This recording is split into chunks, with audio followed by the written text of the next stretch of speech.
دنیا بھر میں آج خواتین پر تشدد کے خلاف دن منایا جا رہا ہے اور اس حوالے سے اقوام متحدہ کی ایک رپورٹ سامنے آئی ہے۔ اقوام متحدہ کے ادارے United nations office on drugs and crime اور UN ویمن نے خواتین پر تشدد کے خاتمے کے عالمی دن کے موقع پر جاری کی گئی اپنی رپورٹ میں کہا ہے کہ دنیا بھر میں ہر 10 منٹ بعد ایک عورت یا لڑکی کو اس کے قریبی ساتھی یا رشتہ دار کے ہاتھوں قتل کر دیا جاتا ہے۔ 2024 میں تقریباً 50,000 عورتوں اور لڑکیوں کو شریک حیات یا گھر والوں نے قتل کر دیا۔ رپورٹ کے مطابق دنیا بھر میں قتل ہونے والی خواتین میں سے 60% کو ان کے ساتھی یا رشتہ دار مثلاً باپ، چچا، ماں یا بھائی نے قتل کیا۔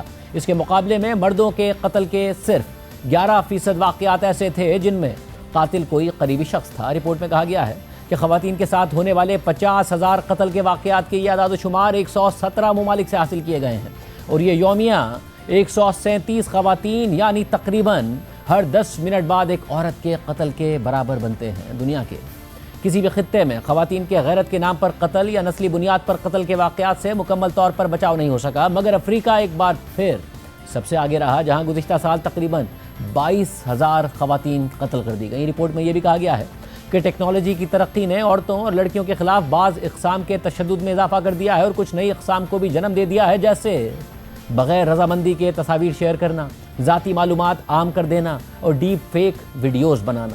اس کے علاوہ آج اقوام متحدہ کے سیکریٹری جنرل انطونیو گوتریس نے آج کے دن کے حوالے سے پیغام دیا کہ خواتین اور لڑکیوں کے خلاف تشدد ایک عالمی لعنت ہے اور ہمارے ڈیجیٹل دور میں ٹیکنالوجی کی رفتار اور رسائی نے اسے مزید بڑھا دیا ہے۔ اسی لیے اس سال خواتین کے خلاف تشدد کے خاتمے کے عالمی دن کا فوکس آن لائن تحفظ ہے۔ آن لائن ہراسانی، ڈیپ فیکس اور نفرت انگیز مواد تیزی سے پھیل رہا ہے۔ خواتین سے نفرت پر مبنی مواد حدود سے نکل کر مین سٹریم ہو رہا ہے۔ اقوام متحدہ کے سیکریٹری جنرل نے مزید لکھا کہ جو تشدد ڈیجیٹل دنیا میں شروع ہوتا ہے اکثر حقیقی دنیا میں بھی پھیل جاتا ہے۔ ڈیجیٹل اسٹاکنگ، بدسلوکی حتیٰ کہ بات خواتین کے قتل تک چلی جاتی ہے۔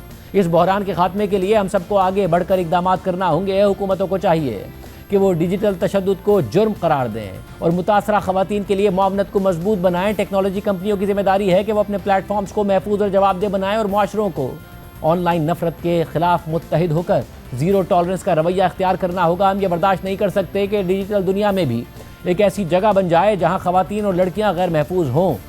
ڈیجیٹل ہراسانی ایک سنگین مسئلہ بنتا جا رہا ہے۔ پاکستان سے متعلق ڈیجیٹل رائٹس فاؤنڈیشن نے اپنی سالانہ report digital security help line جاری کی ہے، جس کے مطابق رپورٹ میں پاکستان میں ٹیک فیسیلیٹیٹڈ جینڈر بیسڈ وائلنس کے کرائسس پر بھی روشنی ڈالی گئی ہے، جس کے مطابق ہیلپ لائن کو دسمبر 2016 سے مجموعی طور پر 20,000 سے زائد شکایات موصول ہوئی ہیں، جن میں سے صرف 2024 میں 3,171 شکایات درج کی گئی ہیں۔ آن لائن ہراسمنٹ کا سب سے زیادہ نشانہ خواتین بنتی ہیں، جن سے متعلق 1,772 کیسز رپورٹ ہوئے۔ 18 سال سے کم عمر بچوں اور نوجوانوں کے کیسز میں 2023 کے مقابلے میں 51% اضافہ بھی تشویشناک ہے۔ پاکستان میں خواتین پر تشدد اور ہراسانی ایک سنگین معاملہ ہے اور اس حوالے سے مسلسل واقعات سامنے آتے رہتے ہیں۔ آج ہی راولپنڈی میں خاتون پر تشدد کی FIR پولیس کی مدیت میں درج ہوئی ہے۔ FIR کے مطابق سوشل میڈیا پر ایک ویڈیو وائرل ہوئی جس میں چند افراد ایک لڑکی کے سر کے بال زبردستی کاٹ رہے ہیں۔ علاقے سے پتہ کرنے پر معلوم ہوا کہ یہ واقعہ کرسچن کالونی کا ہے۔ ملزمان کے نام نزار خان، محمد انیس، جلیل خان، جبار خان اور چند نامعلوم افراد کے نام سے شناخت ہوئی ہے۔ FIR کے مطابق نزار خان اور چند لوگوں نے لڑکی کے سر کے بال زبردستی کاٹ کر اور ویڈیو سوشل میڈیا پر وائرل کر کے سخت زیادتی کی ہے۔ اس حوالے سے راولپنڈی پولیس نے social media platform X پر لکھا ہے کہ متاثرہ لڑکی پر تشدد اور بال کاٹنے کی ویڈیو سامنے آئی، جس کے بعد ایک ویڈیو بیان بھی سامنے آیا۔ بیان کے مطابق لڑکی پر راولپنڈی اور اسلام آباد میں تشدد اور زبردستی بال کاٹنے کا واقعہ 1.5 ماہ قبل پیش آیا اور واقعے کو پولیس میں رپورٹ نہیں کیا گیا تھا۔ CPO راولپنڈی پولیس کا متاثرہ لڑکی سے رابطہ ہو گیا ہے، جن کی درخواست پر تھانہ نصیر آباد میں قانونی کارروائی کی جا رہی ہے۔ متاثرہ لڑکی کے بیان کی روشنی میں 3 ملزمان کو بھی تحویل میں لے لیا گیا ہے۔ اس کے علاوہ گزشتہ ہفتے ہی سپریم کورٹ نے اپنے ایک فیصلے میں خواتین کے خلاف پرتشدد جرائم میں ریاستی سطح پر موجود سزا سے بچ نکلنے کی روش پر شدید تشویش کا اظہار کیا ہے۔ گزشتہ ہفتے سپریم کورٹ سے مستعفی ہونے والے جسٹس اطہر من اللہ نے 3 رکنی بینچ کی سربراہی کرتے ہوئے گجرات کی عدالت کے اندر جج کے سامنے شوہر کے ہاتھوں خاتون کے بہیمانہ قتل کا فیصلہ سنایا تھا، جو 5 دن پہلے جاری کیا گیا ہے۔ فیصلے میں لکھا ہے کہ یہ مقدمہ 28 سالہ نعیمہ بی بی کے حیران کن اور بھیانک قتل سے متعلق ہے۔ ملزم مقتولہ کا شوہر تھا، اس نے اپنی بیوی کی جان لینے کا سنگین جرم کیا، وہ بھی فیملی کورٹ گجرات کے اندر۔